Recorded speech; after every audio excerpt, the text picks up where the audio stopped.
Hello ಸ್ನೇಹಿತರೆ, ಎಲ್ಲರಿಗೂ ನಮಸ್ಕಾರ. ತನ್ವಿ ಕ್ರಿಯೇಟರ್ ಚಾನಲ್ಗೆ ಎಲ್ಲರಿಗೂ ಸ್ವಾಗತ. ಇಂದು ಸಾಮಾನ್ಯವಾಗಿ ಎಲ್ಲರಿಗೂ ಒಂದು ಬಿಳಿ ಕೂದಲಿನ ಸಮಸ್ಯೆ ನಮಗೆ ಕಾಡ್ತಾ ಇದೆ. ಇಂತಹ ಬಿಳಿ ಕೂದಲನ್ನು ಕಪ್ಪಾಕ್ಸೋದು ಹೇಗೆ, ನಮ್ಮ ಕೂದಲು ಹಾನಿ ಆಗದ ರೀತಿಯಲ್ಲಿ ಯಾವ ಪ್ರಾಡಕ್ಟ್ಗಳನ್ನು ನಾವು ಬಳಸಬಹುದು ಎಂಬ ಮಾಹಿತಿಯನ್ನು ನಾನು ನಿಮಗೆ ಕೊಡ್ತಾ ಇದ್ದೀನಿ. ಅಲ್ಲದೆ ಈ ಕೂದಲನ್ನ ಹಚ್ಚುವಂತಹ ನಾವು ಏರ್ ಕಲ್ಲರ್ ಆಗಿರ್ಬೋದು, ಯಾವುದೇ ರೀತಿಯ ಕೆಮಿಕಲ್ ಇಲ್ಲದೆ ನಮ್ಮ ಕೂದಲನ್ನು ತುಂಬ ದಿನಗಳವರೆಗೆ ತುಂಬ ಶೈನಿಯಾಗಿ ಮತ್ತು ತುಂಬ ಕಪ್ಪಾಗಿ ನಾವು ಇಟ್ಕೊಳ್ಳೋದು ಹೇಗೆ ಎಂಬುದನ್ನು ನಾನು ನಿಮಗೆ ತೋರಿಸ್ಕೊಡ್ತಾ ಇದ್ದೀನಿ. ಹೇಳಿದ ರೀತಿಯಲ್ಲಿ ಮಾಡ್ತಾ ಬಂದರೆ ದಿನೇ ದಿನೇ ನಮ್ಮ ಕೂದಲು ಕಪ್ಪಾಗ್ತಾ ಬರುತ್ತೆ. ಹಾಗಾದರೆ ಯಾವ ರೀತಿ ಮಾಡೋದು ನೋಡೋಣ ಬನ್ನಿ. ಇಲ್ಲಿ ಮೊದಲು ನಾನು ಮೆಹಂದಿಯನ್ನು ತಗೊಂಡಿದ್ದೀನಿ. ಈ ಮೆಹಂದಿ ಎಲೆಗಳನ್ನು ಚೆನ್ನಾಗಿ ಒಣಗಿಸಿ ಇದು ಪೌಡರನ್ನು ಮಾಡಿಕೊಂಡಿರೋಂತಹ ಮೆಹಂದಿ. ಈ ರೀತಿ ಪೌಡರು ಎಲೆಗಳ ಸಿಕ್ಕಿದ್ರೆ ನೀವು ಮನೆಯಲ್ಲೇ ಮಾಡ್ಕೋಬೋದು. ಇಲ್ಲ ಅಂದರೆ ಕೆಲವು ಗಂಧಿಗೆ ಅಂಗಡಿಯಲ್ಲಿ ಕೇಳಿದ್ರೆ ಸಿಗುತ್ತೆ. ಈ ರೀತಿ ಪೌಡರು ಸಿಗಲಿಲ್ಲ ಅಂತ ಅಂದರೆ ನ್ಯಾಚುರಲ್ ಲೀಫ್ ಎಂಬ ನ್ಯಾಚುರಲ್ ಆಗಿರುವಂತಹ ಮೆಹಂದಿ ಪೌಡರ್ ಸಿಗುತ್ತೆ, ಅದನ್ನಾದರೂ ನೀವು ಬಳಸ್ಬೋದು.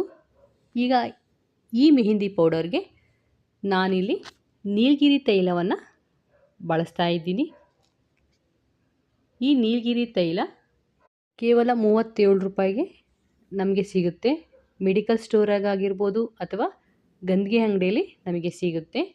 ನಂತರ ನಾವು ಕ್ಲೋವ್ ಲೀಫ್ ಅಂದರೆ ಲವಂಗ ತೈಲನೂ ಸಹ ಇಲ್ಲಿ ನಾನು ತೊಗೊಂಡಿದ್ದೀನಿ. ಇದು 40 ರೂಪಾಯಿ ಆಗಿದೆ. ಇದು ಸಹ ಮೆಡಿಕಲಲ್ಲಿರ್ಬೋದು ಅಥವಾ ನಮಗೆ ಗಂಧಿಗೆ ಅಂಗಡಿಯಲ್ಲಿ ದೊರಕುತ್ತೆ. ಹಾಗಾದರೆ ಈ ಮೆಹಂದಿಯನ್ನು ಮಾಡುವ ವಿಧಾನವನ್ನು ನಾನಿಲ್ಲಿ ನಿಮಗೆ ತೋರಿಸ್ತಾ ಇದ್ದೀನಿ. ನಾನು ಒಂದು 1/4 kg ಮೆಹಂದಿಯನ್ನು ತಗೊಂಡಿರೋದ್ರಲ್ಲಿ ಅದರಲ್ಲಿ ಅರ್ಧವನ್ನು ಈಗ ನಾನು ಬಳಸ್ತಾ ಇದ್ದೀನಿ.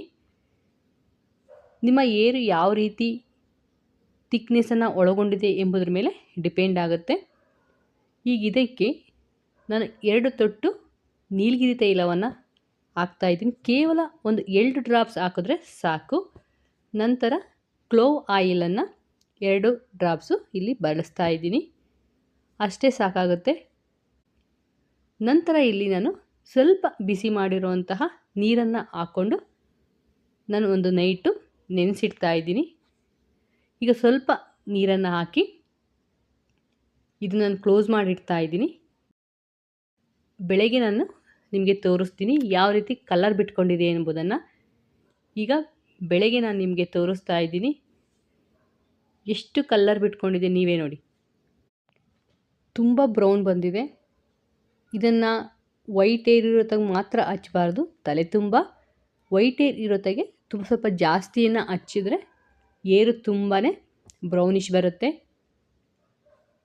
ಜಸ್ಟ್ ಕೈಯಲ್ಲಿ ಈಗ ನಾವು ಮುಟ್ಟಿದ್ರೇ ನಮ್ಮ ಈ ಬೆರಳುಗಳೇ ಬ್ರೌನ್ ಕಾಣಿಸ್ತಾ ಇದೆ, ನೀವೇ ನೋಡಿ. ಈ ರೀತಿ ಬೆರಳುಗಳೇ ಬ್ರೌನ್ ಆಗುತ್ತೆ. ಕೂದಲಿಗೆ ಹಚ್ಚಿದ್ರೆ ಹೇರು ತುಂಬ ಶೈನಿಂಗ್ ಆಗೋ ಕಾಣುತ್ತೆ. ಈ ಥರ ನ್ಯಾಚುರಲ್ ಆಗಿ ಫಸ್ಟು ನಾವು ಮೆಹಂದಿಯನ್ನು ಮಾಡಿಕೊಂಡು ಮೆಹಂದಿಯನ್ನು ಹಚ್ಕೋಬೇಕಾಗುತ್ತೆ. ಹಚ್ಕೊಂಡು ಒಂದು 2 ರಿಂದ 3 ಅವರು ನಾವು ಬಿಡಬೇಕು. ಬಿಟ್ಟ ನಂತರ ನಾವು ಇದಕ್ಕೆ ಯಾವುದೇ ರೀತಿಯ ಶ್ಯಾಂಪನ್ನು ಬಳಸಬಾರ್ದು. ಹಾಗೆ ನಾವು ತಲೆಯನ್ನು ತೊಳ್ಕೊಬೇಕಾಗುತ್ತೆ. ತೊಳ್ಕೊಂಡ ನಂತರ ಮಾರನೇ ದಿನ ರೇಷಾನ್ ಎಂಬ ಒಂದು ಬ್ಲ್ಯಾಕ್ ಕಲರನ್ನು ನಾನಿಲ್ಲಿ ಯೂಸ್ ಮಾಡ್ತಾ ಇದ್ದೀನಿ. ಇದು ಪ್ಯೂರ್ ಹರ್ಬಲ್ ಆ್ಯಂಡ್ ಆಯುರ್ವೇದಿಕ್ ಎಣ್ಣೆ ಪೌಡ್ರು. ಇದು ತುಂಬ ಸಿಲ್ಕಿಯಾಗಿ ಶೈನಿಯಾಗಿ ತುಂಬ ಹೆಲ್ತ್ ಏರಿಗೆ ತುಂಬಾ ಉಪಯೋಗಕಾರಿ. ಇದು ಆಯುರ್ವೇದಿಕ್ ಬ್ಲ್ಯಾಕ್ ಮೆಹಂದಿ. ಈ ಮೆಹಂದಿಯನ್ನು ನಾನಿಲ್ಲಿ ಬಳಸ್ತಾ ಇದ್ದೀನಿ. ನಮ್ಮ ಕೂದಲಿನ ಆರೋಗ್ಯ ಚೆನ್ನಾಗಿರಬೇಕು, ನಮ್ಮ ನ್ಯಾಚುರಲ್ ಆಗಿ ನಮ್ಮ ಕೂದಲು ಬ್ಲ್ಯಾಕ್ ಆಗಬೇಕು ಅಂದರೆ ಈ ವಿಧಾನದಲ್ಲಿ ಟ್ರೈ ಮಾಡಿ. ಅಲ್ಲದೆ ದಿನವೇ ನಮ್ಮ ಕೂದಲು ಕಪ್ಪಾಗ್ತಾ ಬರುತ್ತೆ. ಇದನ್ನು 1 ಅವರ್ ಮುಂಚೆ ಕಲಸಿ ನಂತರ ಇದನ್ನು ಅಪ್ಲೈ ಮಾಡಿ 1 ಅವರ್ ಬಿಟ್ಕೊಂಡು ನಾವು ಸ್ನಾನ ಮಾಡಿದ್ರೆ ಸಾಕಾಗುತ್ತೆ. ಮೆಹಂದಿ ಫಸ್ಟ್ ಡೇ ಹಾಕ್ಕೊಂಡು ಅದರ ನೆಕ್ಸ್ಟ್ ಡೇ ನಾವು ಈ ಬ್ಲ್ಯಾಕ್ ಮೆಹಂದಿಯನ್ನು ಅಪ್ಲೈ ಮಾಡ್ಕೋಬೇಕು. ಈ ರೀತಿ ಬೇರೆ ಬೇರೆಯಾಗಿ ಒಂದು 3 ಟೈಮ್ಸಿಂದ 4 ಟೈಮ್ಸು ಮಾಡಿ ಇದನ್ನು ನಾವು ಒಂದು 15 ಡೇಸ್ಗೆ ಒಮ್ಮೆ ಅಪ್ಲೈ ಮಾಡಬೇಕಾಗುತ್ತೆ.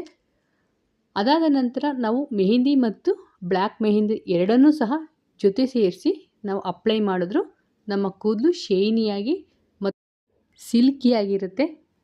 ಖಂಡಿತ ಈ ರೀತಿ ನೀವು ಒಮ್ಮೆ ಟ್ರೈ ಮಾಡಿ. ನಿಮ್ಮ ಆರೋಗ್ಯಕರವಾಗಿ ನಿಮ್ಮ ಕೂದಲನ್ನು ಕಪ್ಪಾಗಿ ಮಾಡ್ಕೊಳ್ಳಿ. ತುಂಬ ಯಂಗಾಗಿ ಕಾಣಿ.